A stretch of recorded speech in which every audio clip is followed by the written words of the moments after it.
It is one of the largest fully covered amphitheaters in the United States, and it's right here in the tri-state. The Lincoln Amphitheatre at Lincoln State Park in Spencer County is now heading into its 36th season, and the lineup of performances for this summer has now been announced. And joining me now to talk about that is Mark Stezik, the director of the Lincoln Amphitheatre. Thank you so much for coming in and talking about us. Thanks for having me, Brandon. Really appreciate it. Yeah, for some who may not know or may not have been there, tell us about the Lincoln Amphitheatre. So the Lincoln Amphitheatre started in 1987, and as you mentioned, it's our 36th year. It is located in the heart of Lincoln State Park, so it's about an hour-ish from the Evansville-Henderson area, and an easy ride up I-64 east, and you get off at the Dale exit, and we're right there. It's 1,500 fully covered seats. It's one of the largest fully covered amphitheaters in the United States, not just Indiana. I was going to say, what makes it stand out? Because I mean, the pictures that we showed earlier is pretty impressive. Yeah, well, it is absolutely iconic and historic to our area and our region in southern Indiana, and in particular, since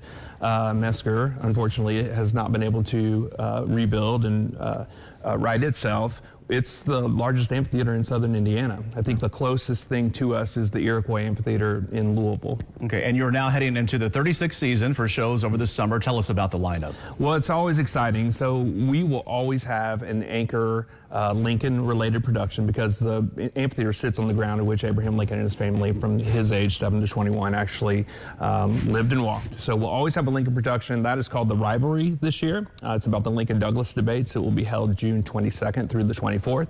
And then what we have found that people tend to enjoy are tribute acts. So we have a lot of tributes from May through October.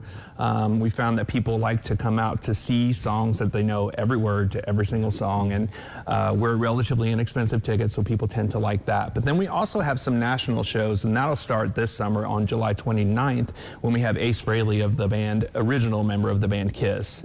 And then we also have Eddie Montgomery on September 9th, and then backing up to August 12th, a great soul and funk band called Southern Avenue. Yeah, I was looking at the rundown and the list of shows, and they're really diverse. I mean, there's something for everybody there. Yeah, we try to be as diverse as we can, and then we really are just getting ready to start promoting a Sunday series that we have called Amp Unplugged, and that allows us to run in the afternoon, which tends to draw a different crowd altogether, which also enables us to even more diversify what we offer for the season. So we're excited about that as well.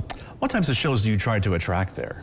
Well, what we found that sells, and we have to generate revenue, right? Because we do receive some state support, but our budget is primarily driven by revenue. What we've seen that sells the best is classic rock, and that goes without saying again, like I mentioned, that people really enjoy seeing songs and bands that they know and love every song and word to the songs. But then we think it's also important to bring that national talent that isn't coming to the Evansville market or might not even be coming to the Louisville market, and just we've feel like this is our 8th year of doing this how we are doing it of the 36 years.